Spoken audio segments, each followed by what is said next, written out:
Hi, I wanted to talk about breathing exercises.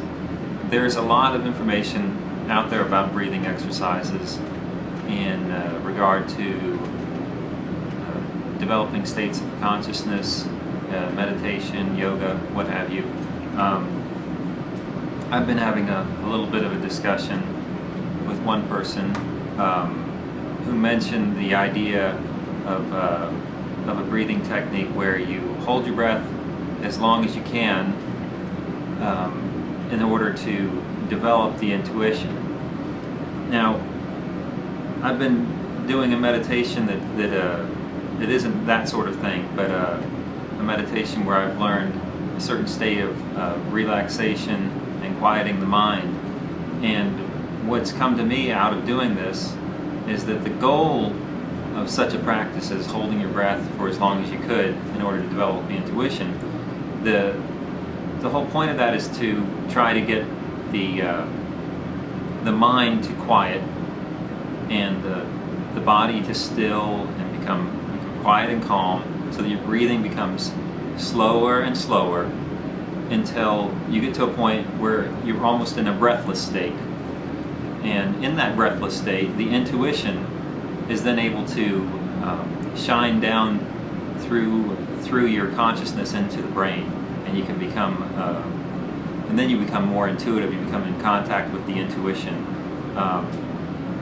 So I see why there may have been such a thing as the idea of holding your breath in order to develop the intuition. Is kind of, in my opinion, it's like hitting yourself on the head with a baseball bat in order to still your thoughts. It might still your thoughts, but it's kind of it's not a very helpful way to go about it. There are much surer and safer ways, and the basic way that I use is meditation. And one thing I wanted to share is just some simple exercises to calm the body and then calm the mind. The first is regular breathing, an even breathing technique, where you inhale, hold, and exhale for the same amount of counts. So you could inhale for, say, 8 counts, hold for 8 counts, exhale for 8 counts, and do that for 3 or 4 cycles at the beginning of a meditation session when you sit down to help calm the mind.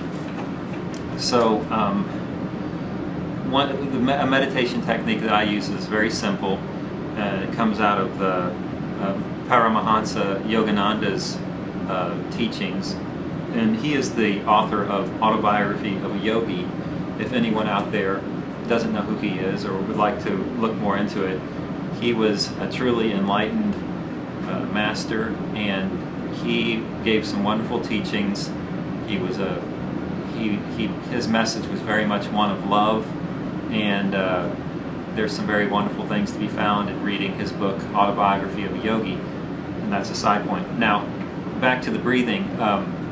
When you sit in meditation, if you can sit, you want to relax the body, and one way to easily and quickly do that is to first tense the body as fully and let go. And you can do that by, you inhale and hold the body tense, and then let go all of it, exhaling, and then do that a few times, and then do this regular breathing exercise of, say, breathing in for 8, holding for 8, exhaling for 8. You can have that shorter, doing a 6 count, longer, a 10, a 12, or a 16 count, depending on what is comfortable and easy for you. You don't want to go in a way that is not easy and comfortable. So as you do this more and more, you might naturally find that you work with a longer and longer count. But once you've gotten the body relaxed, tensing, relaxing, tensing, relaxing, going through a few cycles of the regular breathing, you could then do what's called the Hong Saw technique. This is again a technique that comes from the teachings of Yogananda. And what you do is, Hong Saw means in Sanskrit, I am spirit. And once you've done the regular breathing, you close your eyes. You can close your eyes while you're doing the regular breathing. Always when you're meditating, you focus on the third eye, But the third eye can also be sensed to be not necessarily setting on your forehead, though you might when you close your eyes and you look through that point, you imagine it as, say, a point an arm's length above you at that angle. It's say a point in the aura. So close your eyes, do the regular breathing, focus on the third eye, and once you've gotten to that point, you let go of the counting. Don't regulate the way you're breathing in and out, but you do pay attention to the breath.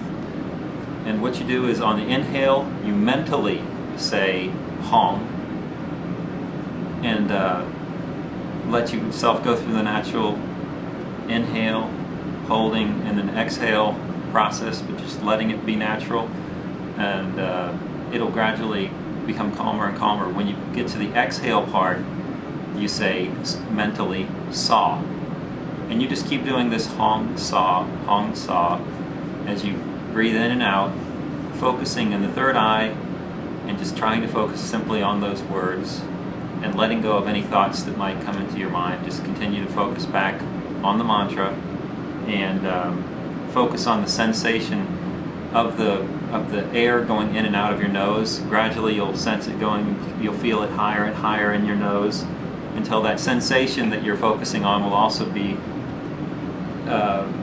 focused in the third eye area. And you just go about that, and what will happen is gradually your breath will become more and more calm until you will have periods in between the breaths of breathlessness, where it's like you're not breathing at all, and you feel completely relaxed. You don't feel like you're waiting for the next breath. Your mind will become still, and in that stillness, that's when the intuition can shine into you through your soul, through your higher self, through that clear channel that you've now created by that calmness. And I believe that is a sure and true way to contact the intuitional energies and to bring that down into yourself, to become more intuitive and creative, and hopefully to ultimately reach a greater sense of self-realization as you come to know yourself in a much larger way, once you quiet all those things that you're currently attached to, your thoughts, your feelings, your body, because we aren't any of those things. We aren't our body, we aren't our thoughts, we aren't our feelings, and only through calming those things and sitting in meditation can we come to a place where, through that stillness and clarity, we can come to know who we really are. Thank you for watching, and I'll see you next time. Bye.